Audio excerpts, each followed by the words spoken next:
y hoy queremos tener una perspectiva distinta de lo que está pasando en la política de nuestra comunidad, una visión, digamos, más alejada del ruido político actual, y qué mejor persona que alguien que estuvo en primera línea durante muchos años y que sigue muy pendiente de lo que sucede en Castilla y León. Él es Jesús Quijano, exsecretario regional del Partido Socialista entre 1990 y 2000.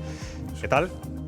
Bueno, pues bien. Bueno, esto que estamos viendo desde el domingo pasado, hace 20 años no pasaban estas cosas, ¿no? No, era bastante distinto. Era bastante distinto el ambiente de la política en general y eran distintas las circunstancias. Claro, es que el tiempo pasa y eso no es neutro, ¿no? El tiempo pasa y modifica las cosas en un sentido o en otro y las cosas han cambiado bastante. Sobre todo entonces era el bipartidismo, ¿no?, el que reinaba en casi todas las comunidades. Bueno, yo creo que en eso se ha hecho quizá una especie de eslogan, me parece a mí, excesivamente rígido. O sea, si analizamos los distintos momentos, es verdad, hay momentos en que, digamos, la suma de voto del PSOE y el PP pues alcanzaba quizá el 80-85%, pero hay otros momentos. Aquí el CDS, en aquella época mía, tuvo 18 procuradores, y el PP y el PSOE 32 cada uno. O sea, vaya bipartidismo. No ha habido ninguna situación posterior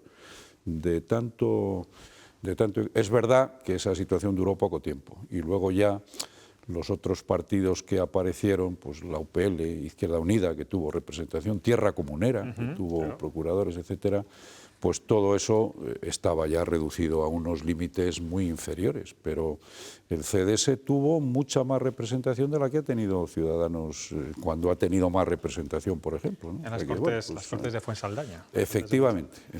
Vamos a ir a la actualidad, señor Quijano. El alcalde de Valladolid había abierto un debate en su partido, hasta ahora nunca se había abierto, sobre la idoneidad de que se abstenga el Partido Socialista en la investidura de Mañueco para evitar que Vox entre en la Junta. ¿Qué le parece a usted? ¿Le parece una buena opción? Pues debo decir que a mí me suena bien esa propuesta, me suena bien. Está, quizá diría ya en términos personales, pues un poco en la línea de lo que yo siempre he pensado de la política también, ¿no?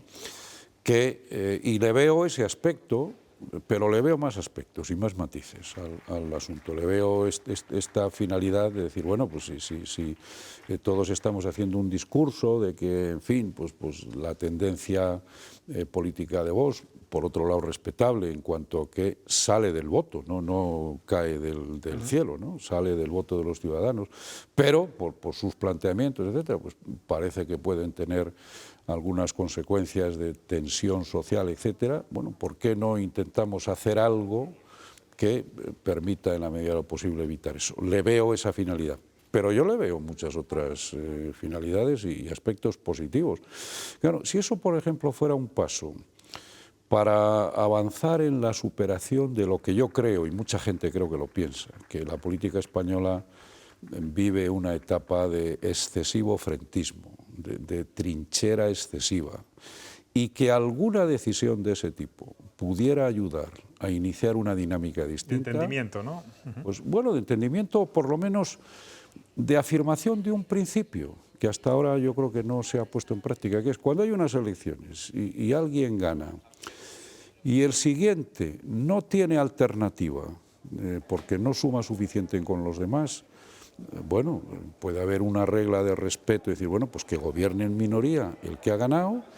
Si él luego elige buscar una coalición con otro, será su decisión y su problema, pero en principio el segundo, que no puede hacer una alternativa distinta, el respeto a quien ha ganado, facilitando que alcance el gobierno. Luego ya le tendrá que forzar a llegar a acuerdos para sacar adelante las decisiones, si no tiene mayoría.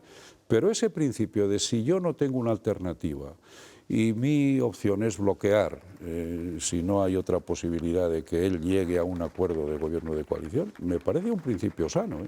¿Y no puede haber... Esa es la regla, por ejemplo, que funciona en los ayuntamientos de manera legal. Si no hay una mayoría absoluta en la votación de alcalde, ¿quién es alcalde? El cabeza de la lista más votada, aunque no tenga mayoría absoluta. Y luego que se apañe para llegar a acuerdos, que eso es la política también. Y en esta propuesta, tanto del alcalde de León como de Valladolid, ¿no puede haber también un interés electoral? Lo hablábamos antes en la mesa de debate. Viendo el exponencial crecimiento de Vox y ante unas elecciones municipales donde puedan sumar PP y Vox más que el Partido Socialista y pueda desbancar a muchos alcaldes del PSOE. Pero eso no debiera de extrañar, ¿no? Todas las decisiones políticas se hacen con una finalidad política o tienen un efecto político. No por eso deben de quedar descartadas si tienen otra serie de efectos positivos. Si además tiene ventaja para el que lo propone, bueno, pues bienvenida sea la ventaja, ¿no? Para eso se hace también la política, ¿no? Hoy Pedro Sánchez en el Senado respondía al Partido Popular diciendo: nos parece bien, nos abstenemos, se abstiene el PSOE de Castilla y León, pero que se rompan todos los pactos con Vox en el resto de España. ¿Usted es partidario de los cordones sanitarios? Como tal concepto no, como tal concepto no. En la medida en que los cordones sanitarios, digamos, supongan una especie de exclusión cerrada de un tercero por una razón, digamos, de supuesta incompatibilidad ideológica o programática, como tal concepto no, en cuanto tenga ese concepto excluyente. Soy partidario de las preferencias, que es la vertiente positiva de lo que pudiéramos llamar conceptualmente el cordón sanitario. Pero el cordón sanitario como técnica de exclusión no me parece razonable, entre otras cosas porque casi siempre termina beneficiando al excluido, al que le das un argumento añadido de victimismo de manera absolutamente gratuita y muy eficaz para él. Como parece que está siendo el caso de Vox, ¿no? Le pones el discurso más fácil. O sea, yo soy partidario de preferir, no de excluir. Y claro, para preferir, prefieres una cosa sobre la otra y no apoyas la que no prefieres. ¿Qué cree que beneficiaría más a Castilla y León? Usted que conoce bien esta comunidad. ¿Un pacto con los localistas, los partidos más minoritarios, o un pacto con Vox? Lo que ocurre es que con los localistas, un pacto, tal como están los números, me parece que no añadiría mucho. Es decir, en ese caso, hombre, añadiría algo, ¿no? Sumaría apoyos. Es que el PP más todos los localistas se ha hecho la suma fácil diciendo, no, son 9, 40, no llega a 41. No, hombre, ahí está también Podemos, que se supone que... Pero serían 39, claro, sin incluir a Podemos, incluyendo a Ciudadanos. Y quizá Ciudadanos, por la experiencia que tiene, pues tampoco, bueno, llegaría a 38. Siempre es mejor tener 38 detrás de una decisión de gobierno que 31, pero que se sepa que el problema de mayoría, en el fondo, es el mismo, porque si eso llevara a que en cualquier ley, propuesta, presupuesto, etcétera, se sumaran, no porque estuvieran de acuerdo, sino porque coincidieran en votar no, el PSOE y Vox, nunca se podría tomar una decisión porque sí suman más de no que la que el PP sumaría con todos los minoritarios. ¿Y es para Jesús Quijano Vox un partido peligroso? ¿Arriesga mucho el Partido Popular pactando con el partido de Santiago Abascal? Indudablemente arriesga, indudablemente arriesga. Bueno, pues no sé lo que estará pensando un ciudadano medio de que las dos primeras condiciones sean derogar las normas, que además son normas de desarrollo de legislación nacional que no quedaría derogada. Por tanto, yo creo que es muy de cara a la violencia de género con la de memoria histórica. Por ejemplo. Bueno, pues no sé lo que piensa un ciudadano medio de que esas sean las dos primeras condiciones que se ponen para llegar a un acuerdo. No sé si luego en la negociación ahí se flexibilizaría ese planteamiento, pero yo creo que si alguien plantea eso como principio, pues yo no sé, tampoco lo planteo en términos, no, hay que tratar de quitarle del escenario como sea, no, pero sí me parece una estrategia preocupante, eso sí. Usted está desvinculado de la política, de hecho está como emérito en la Universidad de Valladolid, sigue siendo militante del Partido Socialista, entiendo. Sí. ¿Usted durante la campaña ha llegado a creer en algún momento que el Partido Socialista podía ganar las elecciones y reeditar el resultado de hace 2 años y medio? No, lo tenía muy en duda, hombre. Siempre en la campaña electoral uno puede pensar de todo y tener las máximas ilusiones. Las tuve yo en su momento, sabiendo que el resultado estaba cantado, pues ¿cómo no voy a tener ese reflejo de la realidad también? Yo sabía que eso era absolutamente complicado, muy difícil, imposible, no hay nada en política, pero muy, muy difícil. Ahora, tampoco esperaba que hubiera un resultado como el que se ha producido, ¿no? con 7 escaños menos. También pensaba que el PP iba a tener bastante más de lo que ha tenido, ¿eh? O sea que al final yo creo que hay un elemento, lo digo brevísimamente, que está todavía por estudiar de este resultado electoral, que es ya no solo ver lo que cada uno ha tenido y lo que tenía y compararlo, sino de dónde vienen y a dónde han ido los votos que se han ido de cada uno y a dónde han ido. Ese es el análisis interesante. Y ese es el gran misterio, es verdad, en estos momentos. Ese es el gran misterio. ¿Qué conclusiones trae usted del resultado? ¿Qué lectura hace del resultado del Partido Socialista? Ha perdido 95.000 votos, 7 escaños. Bueno, pues hay una cosa que yo creo que es de lamentar y que yo tampoco se la achaco al Partido Socialista en Castilla y León de manera concreta. Digamos, a mí lo que me ha preocupado este último tiempo es que el Partido Socialista perdiera algo de eso que se llama centralidad en política. Esto es algo que tuvo en momentos históricos anteriores, que ha perdido en gran medida en el tiempo más reciente, en tanto que también Eso es algo en lo que coinciden bastantes dirigentes históricos del Partido Socialista. Indudablemente, pues porque seguramente tenemos ese contraste de aquella época y de esta, que es eso de que llamamos centralidad, es lo que te permite captar voto en distintos ámbitos. Y el Partido Socialista, como consecuencia también de la necesidad del resultado electoral, pues lo que ha hecho es un escoramiento en una dirección que le ha impedido extenderse en el otro lado. Por ejemplo, que de un tiempo para acá, a medida que los sondeos y los resultados electorales de elecciones que ha ido habiendo daban que el bloque de voto de Ciudadanos, que estaba continuamente cayendo y disminuyendo, íntegramente se redistribuyera de la derecha para allá y nada de eso se redistribuyera a favor, digamos, de un centro progresista, que sería el terreno que quizá el PSOE debiera haber ocupado, pues yo creo que era una manifestación de esa preocupación. Y de eso deriva buena parte de lo que ha pasado. Concluyo. Es probable que esta lectura que se ha hecho, es que prácticamente todos los procuradores que ha perdido Ciudadanos han terminado en Vox, porque prácticamente la suma y la resta da eso. No. Prácticamente todo lo que ha perdido Ciudadanos ha ido al PP. Lo que pasa es que buena parte del voto del PP ha ido a Vox. Hay una especie de doble efecto en ese trasvase que explica el resultado. Y eso es lo que me parece preocupante desde la perspectiva. Es verdad que la participación ha sido diferente hace 2 años que... Bueno, pero 2 puntos menos, Sí. tampoco demasiado.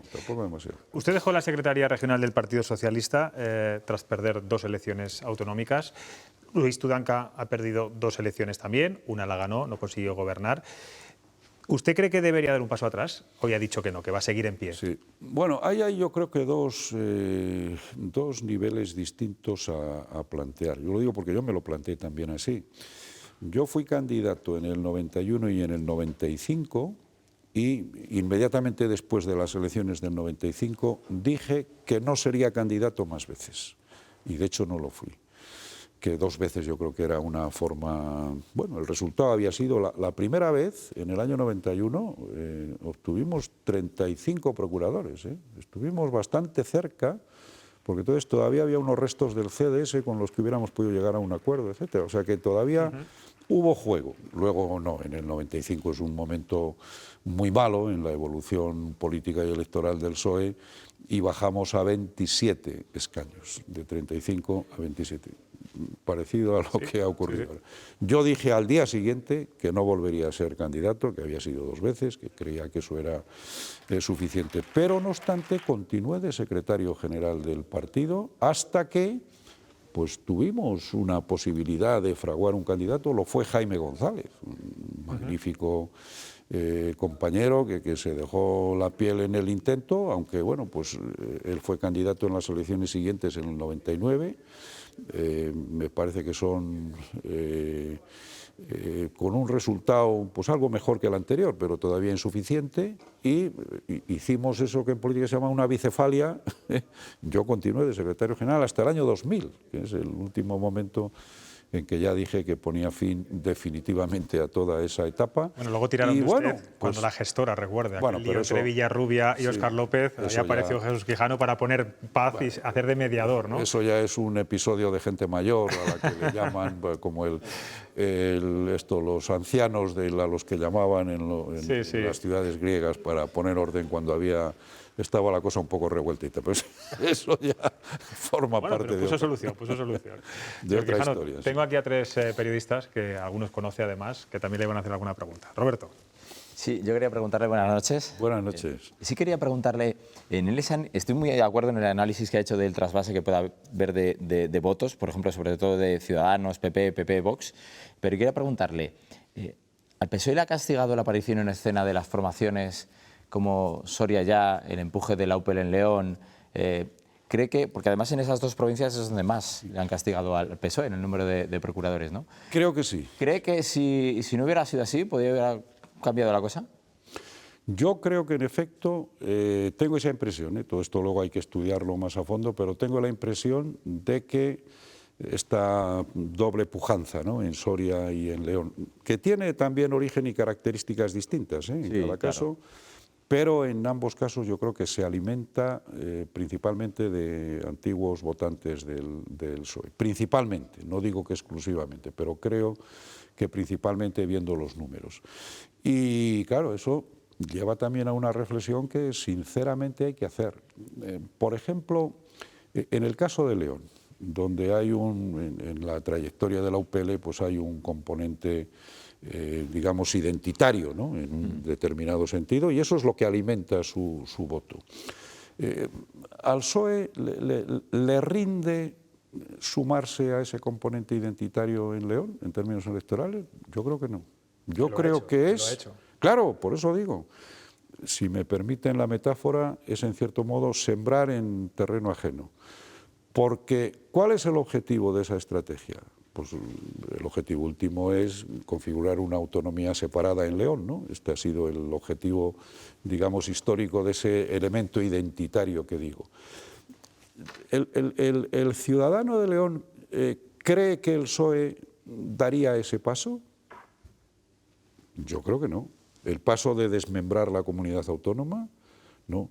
Entonces, estás alimentando un objetivo para el que no tiene suficiente credibilidad.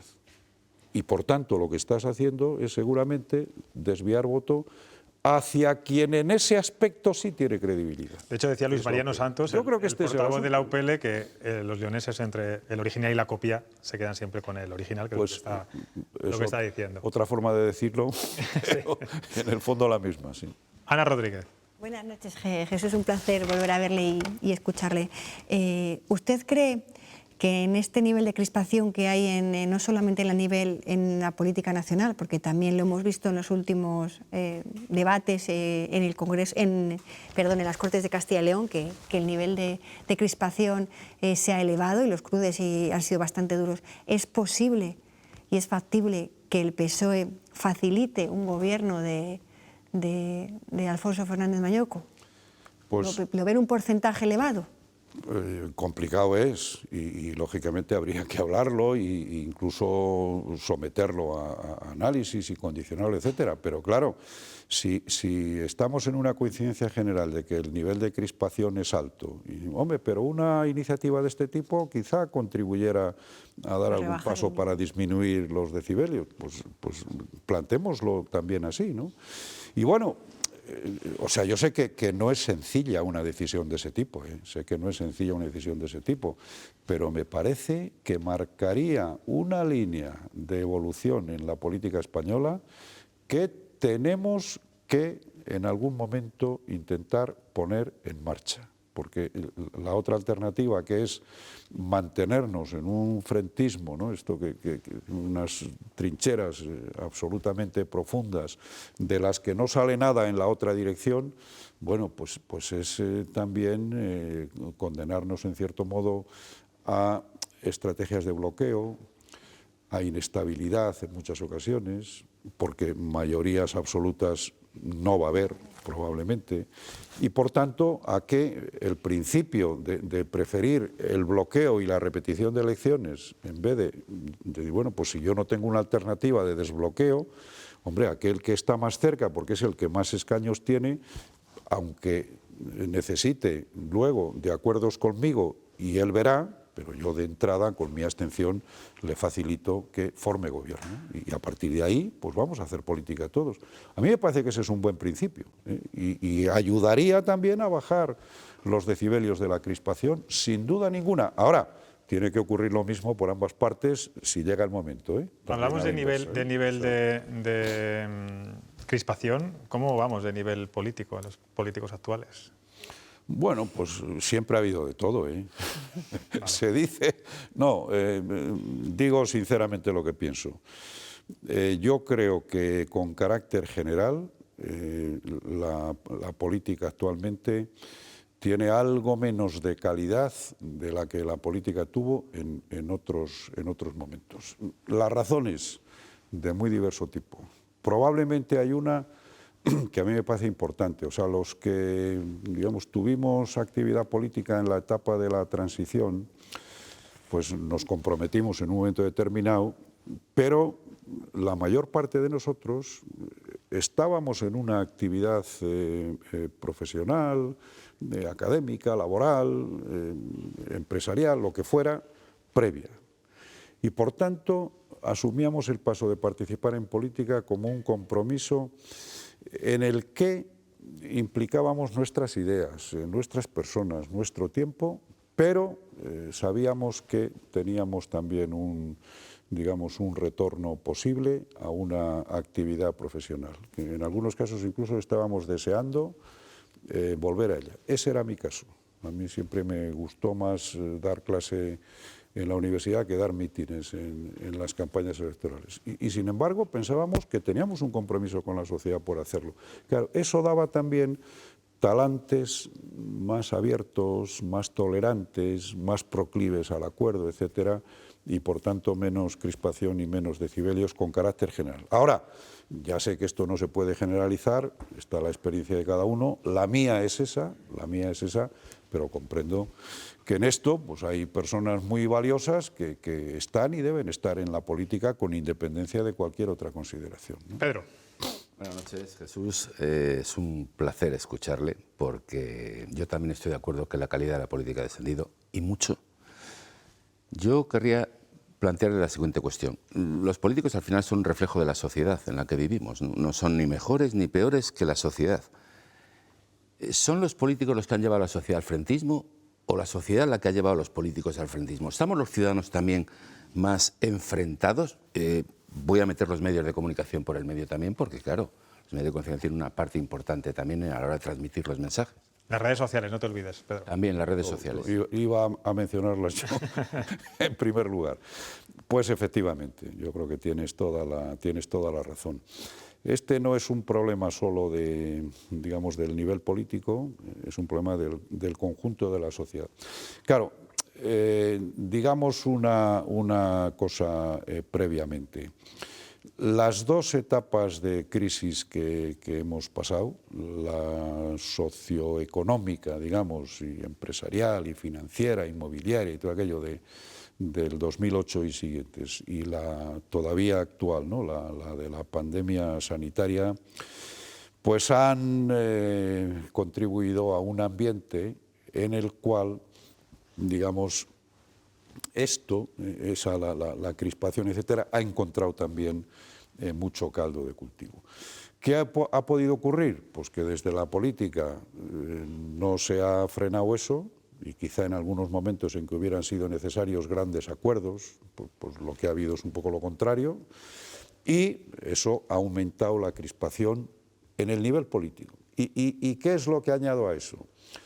Pues que en efecto los medios de comunicación, yo creo que en España los medios de comunicación están excesivamente alineados con posiciones políticas. Hay poco medio de comunicación que no sea reconocible desde una determinada ideología, y eso no es bueno, no es bueno. Y segundo, el tema de las redes. Las redes han contribuido a que del nivel de la política bajara la crispación corregida y aumentada a pie de obra, y en muchos casos ha llegado a la tensión en el ámbito social, personal, familiar, profesional, etcétera. Entonces, sí, o hacemos la reflexión de conjunto, o si no, pensar que todo viene de la política, yo creo que no es correcto ni es una solución. Tiene usted bastante razón. Le quería preguntar, ¿le quedan muchos amigos en la política? Me consta que incluso en la oposición usted tenía muy buena relación con Juan Vicente Herrera, con Juan José Lucas, sentían una admiración y un respeto mutuo. ¿Sigue manteniendo relación con ellos? Lo mantengo. Nos comunicamos con muchísima frecuencia. debo decir, con un nivel de confianza personal, de sinceridad, de cordialidad, yo diría que casi fuera de lo común. Es que nos vemos incluso, bueno, esta época ha sido mala para vernos tal, pero bueno, pues, yo no sé si andamos en un nivel de WhatsApp semanal o por ahí comentando la realidad, les envío las cosas que escribo en los periódicos, las comentamos conjuntamente, etcétera. No, un nivel de cordialidad que viene ya de entonces. Sí, de entonces, claro. Que viene de entonces, pero que luego, pues una vez que ya no estamos en el escenario ni tenemos por qué enfrentarnos en el día a día, pues yo creo que todo eso se hace más fácil. Bueno, pues ya me encantaría a mí un día tenerle aquí a los tres, ¿eh? Vamos a ver si lo intentamos, ¿le parece? Bueno, sería una buena idea. Una buena idea. Una buena charla, desde luego. Estaría encantado. Como decía Pedro Santabrígida, es muy interesante escucharle. No sé por qué será que los políticos, cuando se va de la política, siempre son mucho más creíbles y nos gustan más, ¿verdad? No, siempre el bueno es el que ya no está. Sí, bueno. Cuando estás, no. Bueno. El bueno es el que ya no está, o sea, el que ya no es adversario. Pues Jesús Quijano, muchas gracias por estar aquí en Cuestión de Prioridades. Sé que le hemos quitado hoy el fútbol, pero ha decidido, la prioridad era estar aquí con nosotros. Ningún problema. Gracias. Gracias a vosotros y, en fin, a vuestra disposición.